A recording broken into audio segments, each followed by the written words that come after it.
Alright, so the first thing you want to do on the Black Mage is get out all your juicy stuff, all the big juice, like everything, like triple cast, use that on your fire stance, then try to regenerate your mana with Mana Font, and then stay as long in your fire stance as possible during your cooldown phase or during the cooldowns of your other party members, like Dragoons, Dancers. They have very long duration for their cooldowns.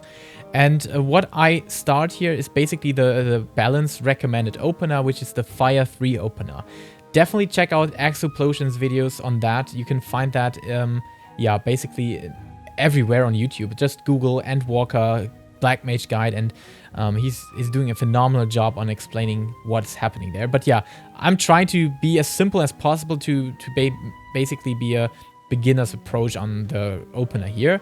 So the first thing that we're going to do is to just start off with a countdown of 15-20 seconds. Hopefully tanks will do that at this point.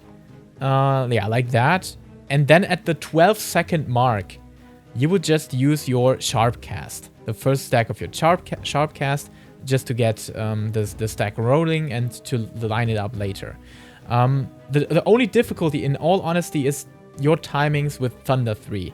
Everything else is kind of the same as in Shadowbringers, except you're having the new, yeah, Paradox mechanic. You're having the new Amplifier mechanic that you're able to force some procs with, and you basically have more movement now.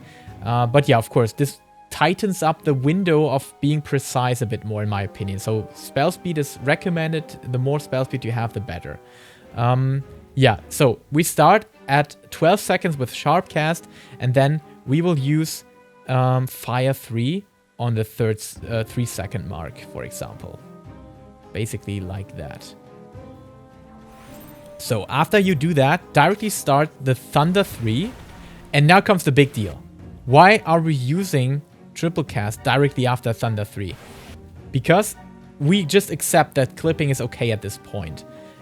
It should be avoided, but at this point it's kinda recommended because you just want to get all out the juicy stuff and you need space to weave it in. Like the potion, you can't weave a potion in after hard casting something, so you definitely want to get this space with triple cast here. So you're just doing that, you use your potion, then you use your amplifier.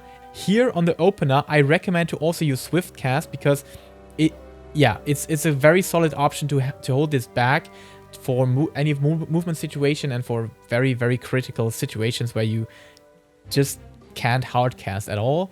Not many bosses really start with the ham movement, and if they do, you really have a lot of time just using your triple casts procs here. It's 2 stacks now, so you have 6 casts that are instant cast plus the instant cast from swift cast. So that's a lot of movement you can offer at this point.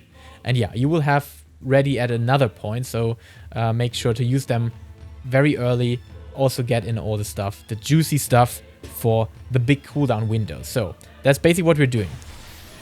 Spamming here, get the potion, then use amplifier and ley lines, spamming more until you reach this point. This point is crucial because it's always the point of, hey, my timer is running off, so I need to think about either extending the duration or swapping over to ice. But of course, because we have Mana Font as an option ready, we want to just use Despair, then get out another Fire 4 and another Despair by using and making use of how Mana Font is designed.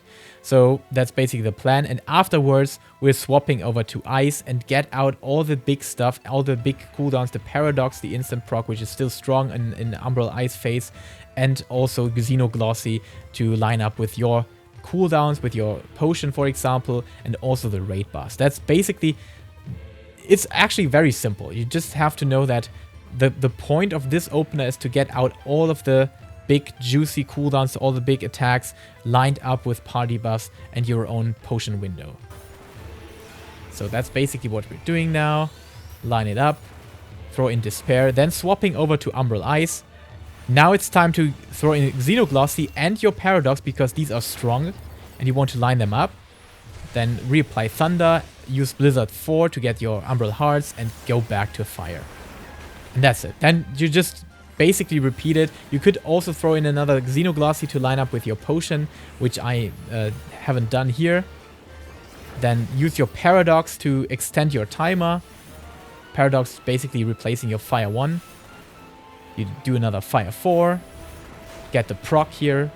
And yeah, it's also very useful to get Fire 3 procs because they grant you so much flexibility whenever movement situations happen. So yeah, maybe use the Sharp Cast or one stack of the Sharp Cast to proc these. That's a very good tip, I think, and a very solid option to fight against movement. And yeah, then basically repeat that until you reach the same window again, where you will just do the same process over again. We can skip to that point again. So yeah, we're recovering here again. We're using fire. It's always the same thing after these cooldown windows happened. So now you can see, okay, they're close of being ready. And we are kind of fine with the spell speed that we have here. So we can use that. Manaphon is getting ready right in time. Use Despair again. Swap over. And that's it. That's basically where you start again. Use your Paradox or maybe the second Xenoglossy proc. And at this point, it makes sense to just throw in what you have, because the boss is being close to its demise. So yeah, that's basically it. I hope it makes sense. The point is basically just getting in all the juicy stuff at the start, then try to recover. Get also all the juicy stuff that you have in Umbral Ice in, because of how long Dancer and Dragoon buffs are. And then afterwards, stay with your normal rotation of just spamming Fire 4, extending your timer with Paradox, continue spamming, using your procs for movement, and maybe having an extension in Fire 3 on top of it to grant you more free time. Maybe for the case if you don't have the proper spell speed values, or yeah, if you just have to move at some point.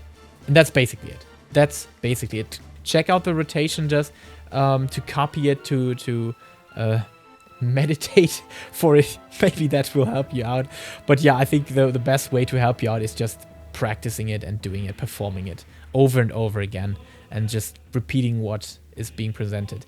And if you still struggle in doing so, check out Eksu Plosion's video about how the Black Mage is working in Endwalker. It's, I think, the best Black Mage video out there right now.